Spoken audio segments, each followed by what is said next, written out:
أعوذ بالله من الشيطان الرجيم. بسم الله الرحمن الرحيم. السلام عليكم ورحمة الله وبركاته. La paix et réconciliation au jama qui est à Namusolu, entending Aldoho Aldin Alkumutaho Mustafa Sawani. Hanafuta hali konton barinya controla, misilmea controla, tignitaya controla, fama jigobe controlento. Alla long commental jam ko hanyon dalu silo kan silo mem musiratal mustaqima silo tin se dunia in sotanya di manfo alkiyamala wo me fo no nyon naliro do ko alamum benna sahaba ma hana falen ko assalamu alaikum wa rahmatullahi wa barakatuh mbari ngam misilmolu mbari ngam fonnin kelu hana na da kal konto wato yin sandanto yin kumolu siyata girimbolu siyata alhamdulillahi rabbil alamin sentani asembo bunyata nyawnya alala mo hol bele jassa ko hilolma woto almo sentani ko rilan na tiluma almo sentani kana mano ala kana ke fam fulati par mbidan ko hanyo sensibilisation mo imbela wudiri moma ala ko kudori bije ni be bulare ni sentani ko lemo nim doxo yaaro ko le waxa wandi mo doxo ya xa wandi muso doxo ya xa wandi bun kono doxo ya xa wandi khabilo doxo ya xi fan na fi siya mo holuti ite tame tarani to nyaadi ite se boyin kono nyaadi parce que na siyata fo dal hatuje ise bo jammenna barna kata ka sorongoti dan tala dan ni be masanna masoto la asega wo kono ntelbe kuma kan jam ala ko ha portul laka bolo ho be menela I habo dawulu la I kana tu kaso kono la mbaringa dum be wato yimento alhamdulillah be man so la fonni sire ya tantula ante dula men problème unte dula men bi wala hasiya abe dula mento be ala tarala fana fo ala men se ñon fa hamolu naaji fo ala men se sentani sobo mbela de nela besu mun kam bi barnya misilimo le mundi barni ko misilimo le mundi ala ko ha ngan identifier fo nga fon ko jahango le mundi jahango manke siti men hafiza beti bari nkata mo holleti na alfa lunu ni diata mo holi kanu mun kan ila ala nyasilanya ila bulu nu ñohon bulu ila kutu ñohon nye ila alfa bunya ihi dingal bunya ihi musul bunya ihi la responsabilité fananta famille bulu ma wal hake ya ja hangoji ja wojam abida kundole to ala yen misil moliye folo to tramoti hambi abe kelen parce que dunia tiat nyaaw nyame ni honna fo awa men bo silo kam ba fola li ali wakali ale ni misante men be sila kutakan bi mun jom tan horoman tanya horomo panta ni xame horomo futulam ni xame horomo abe sigi no yato ni xame horomo abe dino en kono abe ko beto mo ho men se vivre ensemble be mako vivre ensemble bunyaka aninguli yakan horomo bo la dending abole la nyinina tuma men ñoxon jarabo nata ñoxon nano nata ñoxon doxya nata horomo bata bodon be kuma la mo de man kam bi mbar ngal mano fal be kula korosinin mano fal hakilo be kudoluku parce que ntel même be kula tambila ñoxon ma mais ça silumbi la me kam be mais ça sil la me kam be bola partout be dino ta la me kan alhamdulillah rabbil alamin me kawandi kendo la min alhamdulillah rabbil alamin wo mu hero leti ala mo jidila ala mo taxlanya be do ala na karamo holi bar maintenant fo nga kudo le dénoncer mo holu bulu mene baba harula ha fo ko dunia kun taxasutu nte lundo si la siti seta yebula je wulungo ibalo ndale membe mo tare yo mbarnge bi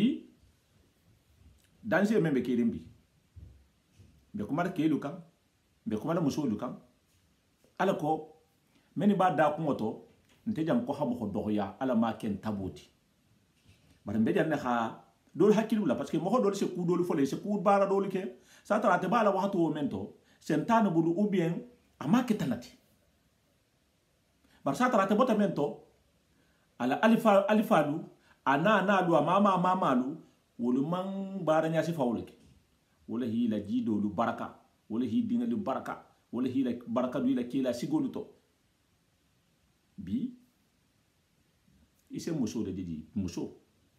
groupe ko yimbi wala hake groupe alinga hakil tu beteke groupe fusi nata wo se sentani ya khasiya groupe doti groupe mo wonti ko habulu dun hombula association la wulta wal ma kushi amanda wulta wal ma wala hake ko men nga lon ni wo hala bara ase muna fanga soto bar men dun ta tonto a haje ten de doron anata ke ni la baroti wo be sentan le bulla ala mon bola sentano bulla bi folo to ni ha muso kamme kumala muso harabe kumala ana musu nyoko li besu munna ana ni mohluba anen femba na ha mo kamme men ko hasiyate kiti abitanga le dum mo hara hasiyate san kilindala ni mo yanta ni woteba nje kuma comparaison ma kela kunu animbi adisa lo ngolo ma khafo abe mantinya de parce que abe metinyano bar men bo da kun sifato isalon mo holu tulo bi la mo holu hakilo bi ku sifa wolu alin na dabula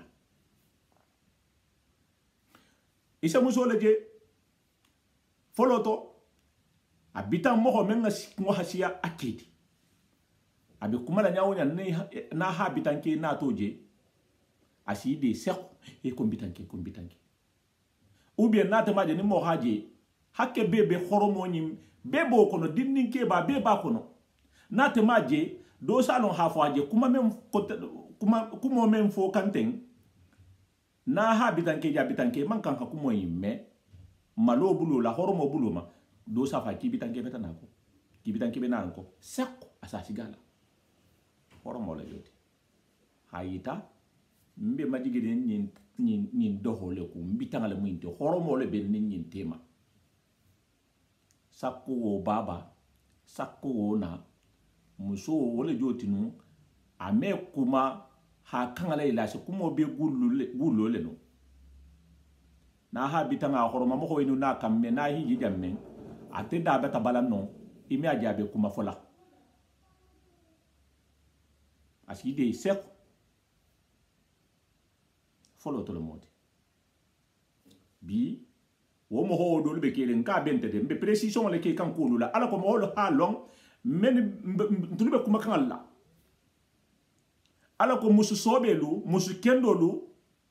e kani tara ko sifa nyin kono la e hakiki mamalu e hakiki nalu ina kendolu ni imama kendolu wolu me kuma hi kan ala ile halamun kan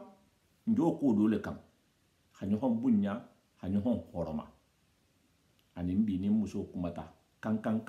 akanga beta kan abeto abeta ka bitanya ba abeta ka na yaba abeta ka fa laba abeta ka maluma mo yaba horomon ti dia kumo kan ta kata jango janga tala fusin toto wandi ke benadila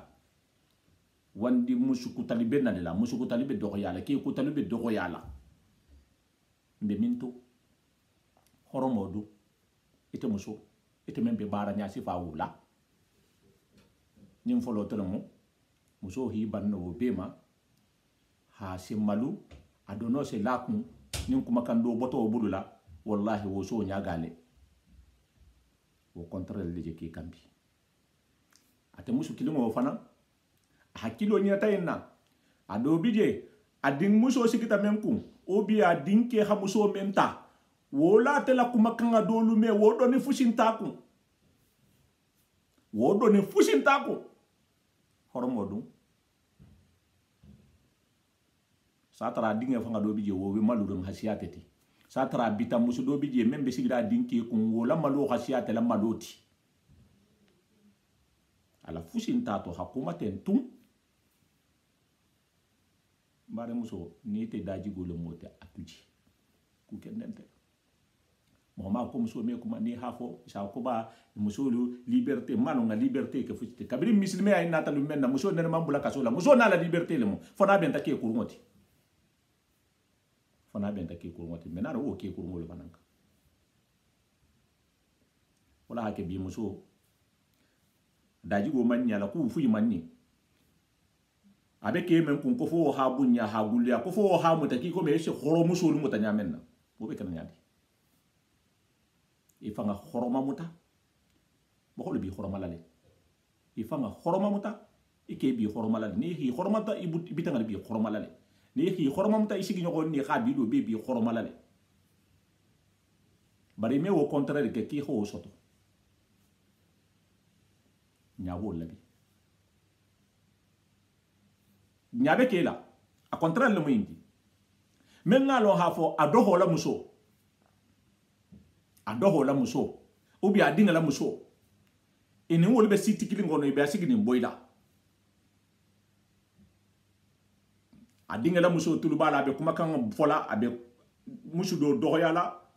abe do bita musu dohoyala abe do bisa musu kuma jigi kuma fala adi muso tulubala satra adi muso wo ke wo se malo khasiyatati ubi adinke wo musu wo se malo khasiya ate bitanke infati oro modu bunyadu meta khala minto be le donner c'est quand ala ko nyinga do yanna communauté kono mamma lo nyinna ku kutole mu inti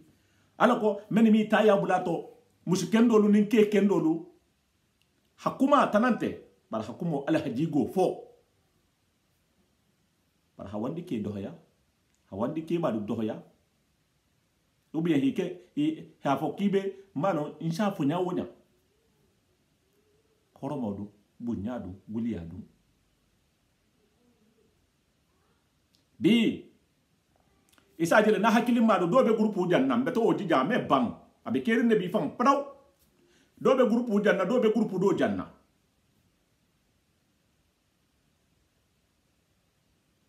ibe ñohon sambala jaber jar ngla na hakili madu be ñohon sambala jaber jar ngla fa hakili madu men mo baba kili ngati be ñohon sambala jaber jar ngla mo kili habila kili ngalu ou bien ki kili ngato bolu bonsolu ibe ñohon sambala jaber jar ngla ibe ñohon do yala abata si ñin to be ñohon baba na la ba fa hakili malu fa fula ma dingalu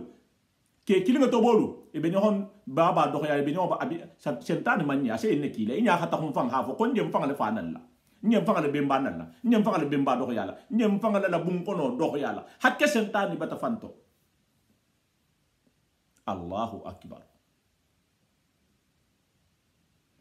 nyem be fola ala ko ateli menta cadre kono ateli mambula kono faade si hakkile to beteke pièce be si yar ni men wulita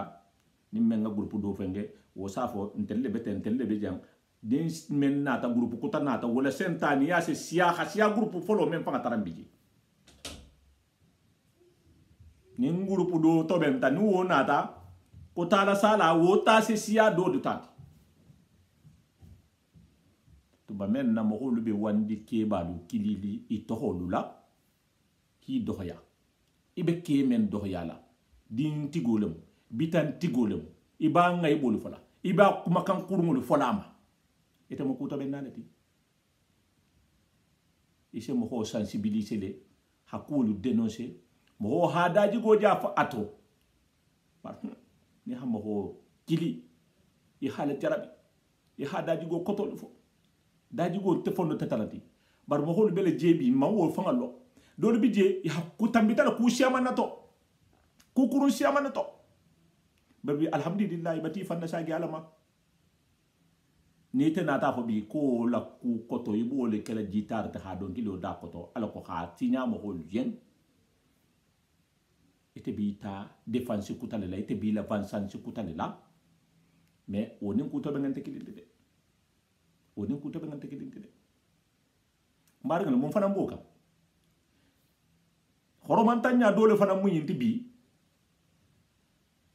isa jele ke kilinga musu kilinga dingalu soit ntenen do hodo na hakilin do hodo ou bien nim fa hakilin do hodo nte be groupe janna do be groupe janna baren nte ni wo be opposer ne abe jam mentente no abala ka defendila ntata abala ka defendila mfanam ben na ka defendila ntele mo dohoti ntata dum bije ntata musu na be kuma la jamato ala kumo be be tahara ben doho yala men notola mon teti wo musu nyeme manun ko na ha abitanga yin kuma kan me horomo kan aside le yen ame so wo ha kuma kan me sakko kuma ko moli do bije wo sa silanne wo sa malulo wo dono le se lakun bi flagrande liya se kuma le ala ko fanga ha me ha fo ka ba telema ase katala ala ko ha me ha fo ka ba telema aba kila defandila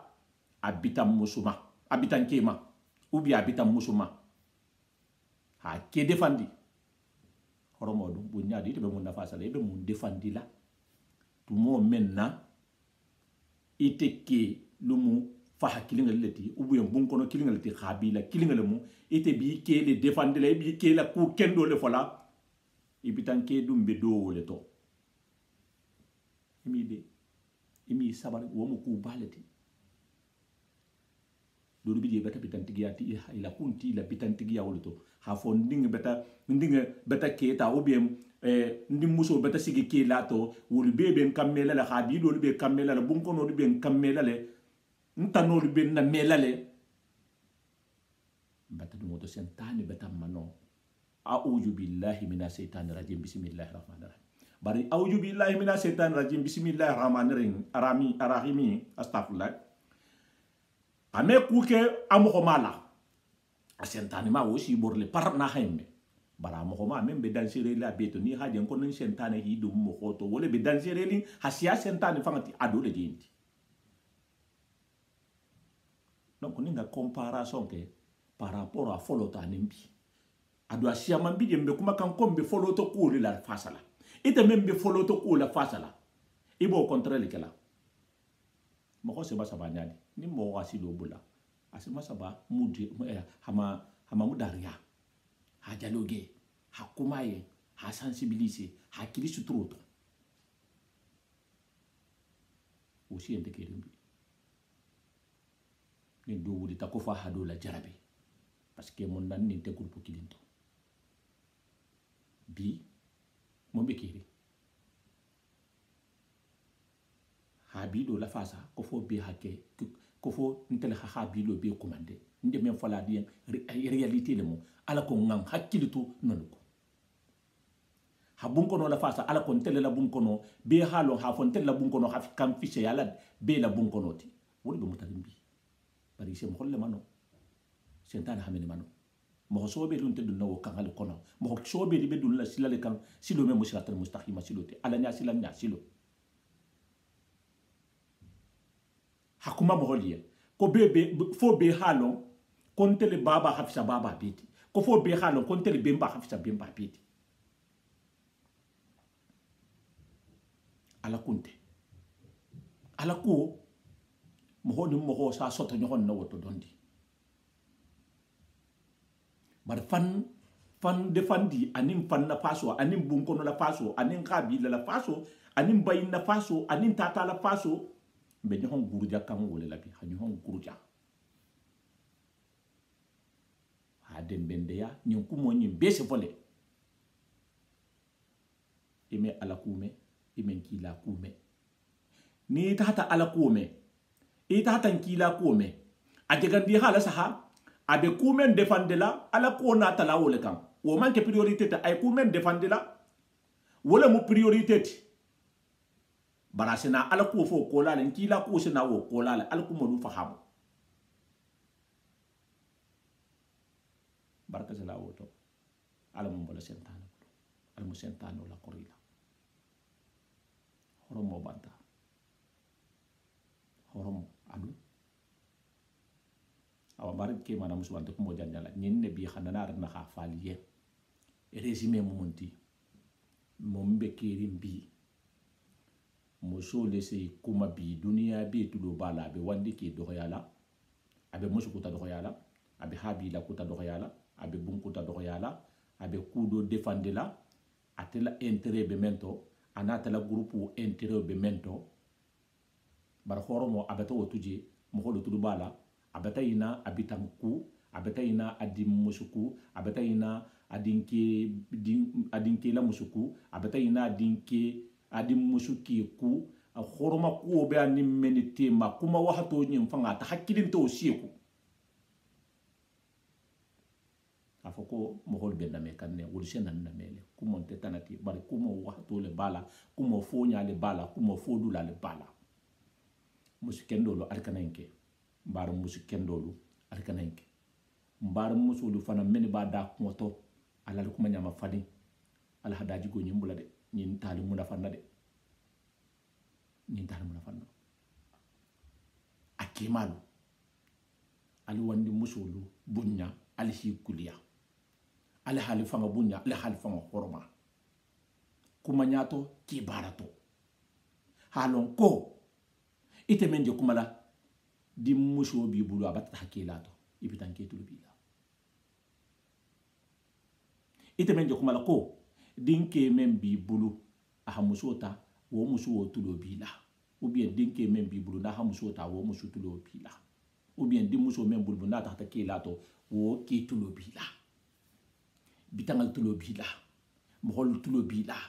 ila kuma be tambe kan horoma mo hoyi le tulo bila barasi amam fana bije ado bije fanga e hakam men horomala inu wol fanga bije inu wol fanga be kulu ma falin na nyonte wala ha horomo munta ha tinya dula dulu kono ha bandolu fanga tema paraw alhamdulillah be sewari pari a minorité le bo ke kan bar kundingale se ko kubati kundingale fana se le girwa wala hakembe kuma kan nyin kan ala ko men may tabula ku sifa nyinto kuma nya sifa yinte men to akema na musumalu ikani tabula to ngani hon bunya ngani hon guliya nin sentane bulata jammen na sentane la sa nya bela la men manke ha wurge ni hon kunna men manke ha ni hon dohoya kutuma men na ku to ben nalu ba fola ou bien bunkono kombe bunkono defandela ou bien kombe habido defandela ou bien kombe sate defandela ou bien kombe sate kibalo defandela to mo menna ite ko kibo le kela ibe wandi ki dohoyala wandi ki ba dohoyala wandi muso dohoyala wol dum fana mu bunkono din siya magala bi ko to siya magala bi ko mo hokata nyaawnya mo dole bala memba fana sutiyeni aketa digo ni mata aketa digo kurunti mo konti dole bi je memba fana sutiyeni din ala ko kan tumo men na ibeto dohoya ibeta dohoya tilin wola wona la jama wo jano be dohoyale ete be sentadi de koto senela ba fite be ku dole ku kendo le ku to benala point d'interrogation beta o question fo te misilimo wolu tumo men na ku to benna aha mo hol to holu fo hi digo lu fo hi la ku lu fo hi la parcours lu fo silen ka te be ku le to benna ka be bunkono la fasala ka be habi la fasala ka be ke bale la fasala ka be ku dole la fasala mbarngalu wo mu ku to benna la fo ku tinyal la moti wo question o bari budla ha falen contending al dogo al dinga al kumutani ho Mustafa Sawani salamullah alaykum wa rahmatullahi wa barakatuh alimbe wahati kuta insha Allah ni al halajini